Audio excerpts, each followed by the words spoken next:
Hello guys, today we are checking out a 2025 Toyota GR86 Hakone edition, and we have the owner Nick here to talk about it as well. Now these are extremely cool cars. These are one of 860 and these are US only, right? Yes. Okay, so US only. They come in this ridge green, and the idea is that they're named after the Hakone Turnpike, which is sort of a famous winding road in Japan. And so it comes in this exclusive ridge green. And this is the second time they've done this, right? They did this for the first generation. They did it on the GT86 in 2020. So they all had a pearly green paint on them. They didn't have as many modifications as these ones do compared to the stocks because they didn't. It was mainly just paint, some seat accents, and then gold wheels, and that was it. And that was a different shade of green too, right? It wasn't that was ridge green. That was a 3-stage pearl on that car. Okay, so they changed the green color, so I guess at least you can kind of separate it if you weren't familiar with the different changes.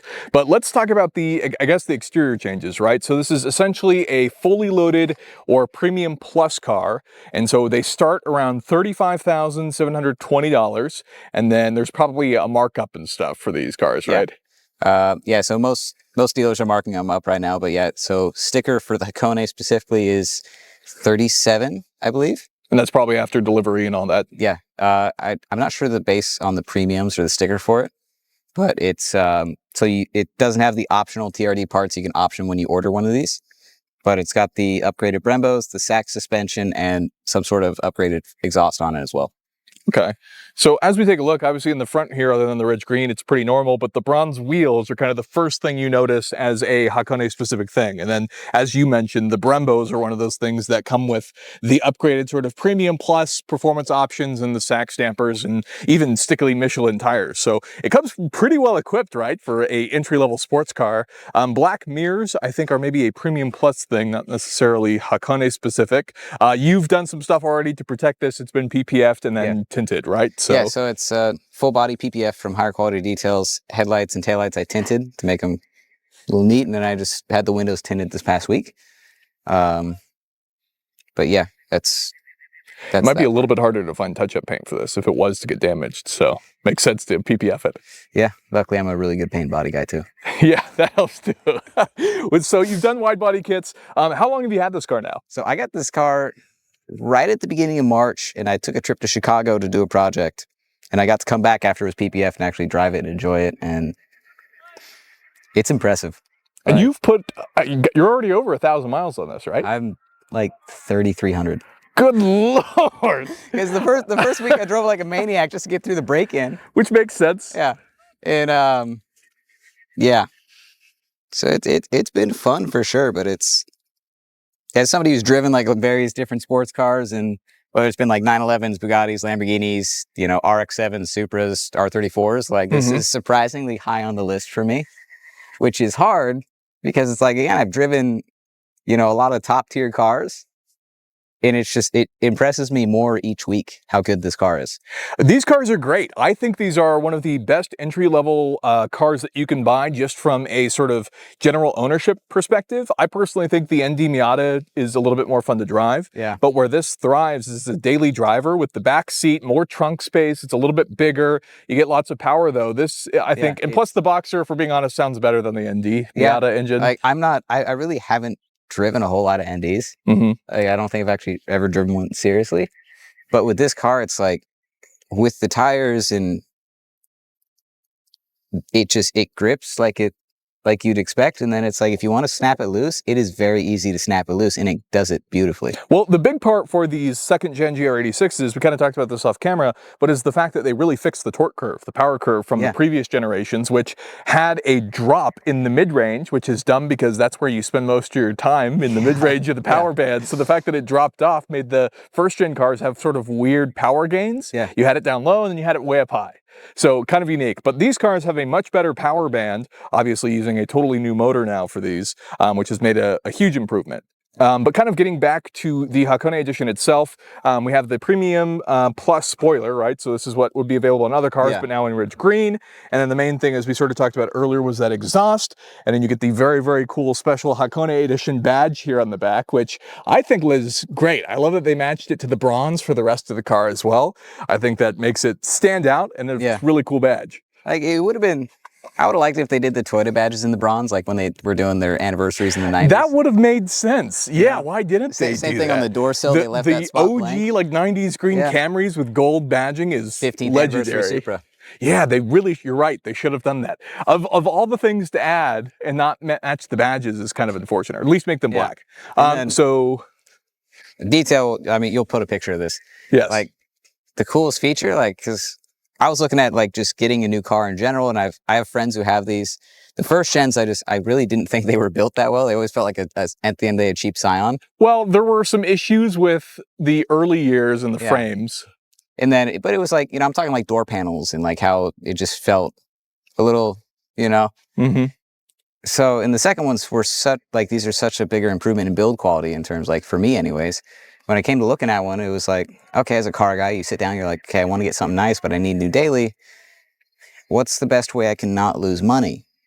You know, right. So and I looked at the previous gen, the 2020 cars, and they were still holding about $20,000 to $25,000, cars that had 70, 80,000 miles. But if you look at like a regular FRS with like, it could have 3 miles, it's like 10 grand. Like, so that goes for the BRZs, the GT86s, it's all, they're like, you know, they just lose all the money and they could have no miles on them. So I was like, okay, it's limited, the color, like, it's got a couple things going for it in that department of like, you won't see another one like this unless it is one of these. Yeah, and I mean, you're absolutely right. And that's not even specific to the GR86. If you look at the special edition Miatas, which are kind of mostly a cosmetic package, similar to these, but they have all sorts of cool cosmetics that change, things like special wheels and whatnot. And those do always sell for more. Even with miles, they'll still sell for more money. The next thing we have to look at is the interior, which is actually, I guess, the other pretty significant change. And one thing we won't see right now we open it is the puddle light. This has an incredibly cool puddle light on it. This is kind of Mount Fuji with an outline of the car, right? Yeah. So, and it says Hakone edition too, I believe. And it was like, none of the reviews, like, cause I was like, oh, these are neat, you know, and I like greens and blues. So it's just like, that's cool. None of the reviews talked about it. I don't think anyone noticed it because they're all doing it in the daytime. Which I think it's the coolest feature. Right? It probably took the most effort to make. I drove this home. I think it was halfway through the week. And I got home from something at night and I opened the door and I was like, holy shit, like this is cool. I'm the same way with the press cars. I'll get press cars and you'll just drive, you come back from dinner one night and you're like, wait a minute, this has a really cool puddle light. And it's like the Terreno edition doesn't have the puddle light. The orange one's the anniversary I forget cars. that. So this isn't the first special edition because the Terreno's already came out. This is the third. They just announced the Yuzu, which is the yellow one. Yep. Which that one's an homage to the Scion launch edition, which had the TRD add-ons on it. Okay. So out of the special editions though, like I've read the full rap sheet on all of them. The launch ones were just orange, from my understanding. It was just an orange premium. Okay. And they had like 2 stripes on the fenders. The Terrenos obviously was just mainly a decal package. Had Brembos and had an exhaust on it, nothing else. The suspension wasn't there. The interior wasn't like this either. Yeah, the interior is pretty cool in this. The black and brown is a really nice touch, and it goes throughout the entire car, right? All the leather-wrapped soft touch points also get upgraded with the brown contrast stitching. Yeah, the shift knob is a little snazzy too. The shift knob is very, very snazzy. And even the floor mat in the trunk too is matched with the brown outlining. Really? Yeah. That's pretty cool. So, and then the key has I'll grab the owner's manual too. Yeah, I love the little sill here on the side here of the dash is a nice touch. Yeah. But I mean, even it fully goes into the back seat too. You also get the Alcantara, all of the Premium Plus editions like the heated seats. Yeah, these are cool cars. They're insanely practical. Alcantara here, both on the doors and the dash. The fancy shift knob too is kind of little neat. The fancy shift knob's my favorite. So, oh, look at that. Yeah, so that's nice. Yeah, and the key. And they actually give you 2 of these, one for the spare too. Really? Yeah. Wow, actually, that's pretty baller. I think I have the extra one. Yeah, I feel like most of the time, whenever they give you a special like key fob, you only get it for like 1. I think somewhere there's some that talks about like the edition a little more and like why. Okay, that's cool. So I guess this is another moment where we can talk about the powertrain. So obviously we talked about the special shifter in there, which is really more specific to the manual because the Hakone, while it's the same under the hood, so 228 horsepower, 2.4 liter flat 4, you can get these in both manual and automatic. Yeah, and so I was told roughly about half are manuals. And then because they're only coming to the North American market, a lot of them are actually getting exported. Really? Yeah.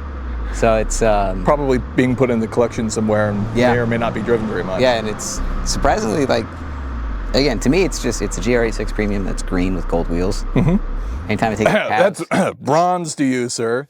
Bronze wheels. Okay. But it's like driving it around, like even when we were in Tortilla last weekend, the guy was like, hey, that GR's sick. Yep. You know, and it's like, it gets surprisingly a lot of attention just for being the color and the addition. And well, the guys that are GR86 fans will probably know what this car is. well, even like people who don't, they're like, oh, it's a Hakone, right? Like the first time I brought this to Pavs, a girl walked up and she's like, I'm trying to get one right now. She's like, I didn't think I'd get to see one. They're so limited.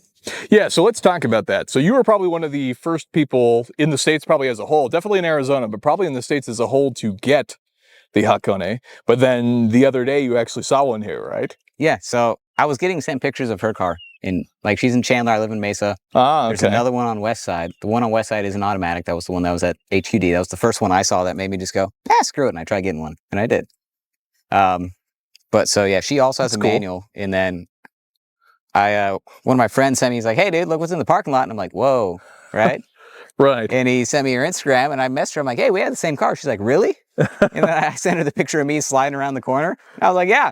And she's like, is yours a manual? I'm like, yeah. She's like, I've been getting sent pictures of your car. I'm like, I've been getting sent pictures of your car. I've been getting tagged in each other's cars on the internet. That's funny. So, and then I know of, there's like 2 or 3 regular 2020 Hakones. They're all kind of slightly modded now in town.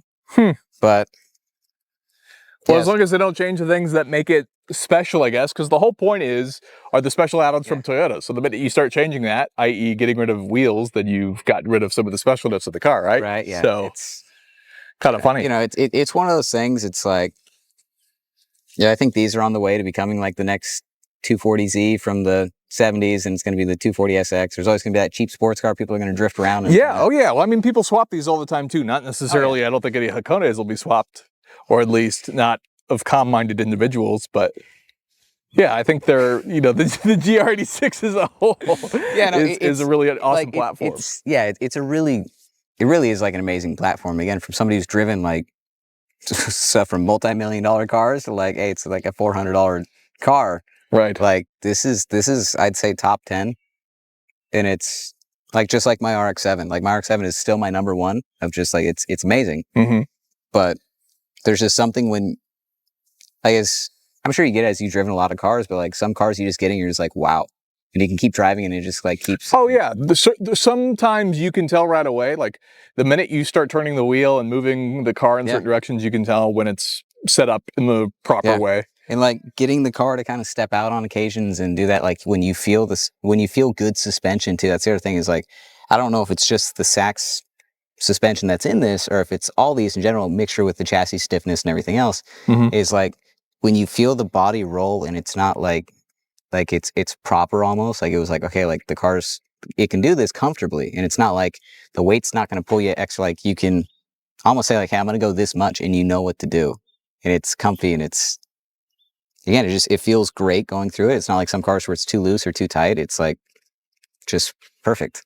Yeah. Oh yeah. These are set up, I think, as well in a very traditional manner for the enthusiast. The fact that you actually get a real handbrake is one of my favorite features, because even the GR Corolla is an electronic parking brake. Yeah. So this is about as basic, or, you know, to the core for a driving car that you could ask for. But we're getting to the point now, again, as somebody who does a lot of collision work too, like, we were talking before, there's like special editions, right? Like you start changing seats, you have to re-safety it. If you change the exhaust past the muffler, you have to re-safety it. Or you have to re-emissions it. And that add-ons when it's like more power and all this stuff. So it's like, it's becoming harder as an enthusiast, especially in North America anyways, to get a car that is, one, they can sell it and you can keep doing it. And it's nice because this is, it's kind of bittersweet too. This is almost as bare bones as you can get now in terms of like as little as you want. You know, like, yeah, you can go to the base models that don't have some of the extras, but it's like, you know, the nicer suspension and some other stuff too. But the Brembos. Yeah, but I think this chassis is, I just feel like it's really underrated right now for what it is. I mean, it's kind of hard to find a manual. Like, they don't really sit on lots. Well, people keep buying them. When Toyota started making these, they were only going to offer the manual for the first couple of years, I think. They were trying to kill it. And the manual orders were just here and the automatics were here. And it was just like, okay, cool. Yeah. I've never driven an automatic. I'd really like to. They're honestly fine. The 6-speed is fine. It's a regular torque converter, nothing crazy. Assuming it has paddles, right? Yeah. Yeah. Honestly, it's I fine. You just- still get the physical parking brake. Yeah. So it's you can still have fun in it. The manual's the one you should go with, but 0 to 60 is probably about it's actually, I think, slightly faster in these cars with a manual because it's a torque converter automatic. Whereas like if you look at like a Golf that has like a DSG dual clutch, those are faster with the automatic. Same thing with the Hyundai Elantra N, but those are all front wheel drive cars, whereas these are rear wheel drive. Yeah. So there you have it. That's a look at the one of 860 Hakone Editions 2025 GR86. If people want to keep up with you, find the car, what's the best way to get in touch? Where are you at on social media? Instagram's the main one. That's where I post like a lot of the projects I work on, whether it's the wide bodies or the exotics or the whatever I'm messing around with at that time. Is usually just my Instagram's the easiest way to get to me. And your Instagram is? Easiest just to look at it? Yeah. He threw some numbers in there because he wanted to make it complicated and harder to find. So there you go. There's the Instagram. If you want to see the car here in Phoenix and you go to a lot of shows and you're putting a ton of miles on this car. Well, the miles have very much slowed down then. That's for the best now that you've started doing this, more of the filming and the content and changing. So, but the car's still around, still doing stuff with it, taking it on drive. So yeah. There you have it. With that, that's the end of the video, guys. Check out Nick's page. He does all sorts of crazy different stuff. Who knows? Maybe he'll get rid of this car randomly and already move on to some other special edition like a Yuzu if he decides he gets bored. So with that, that's the end of the video. If you enjoyed the video, you know what to do. But with that, thank you so much for watching, and I'll see you in the next one.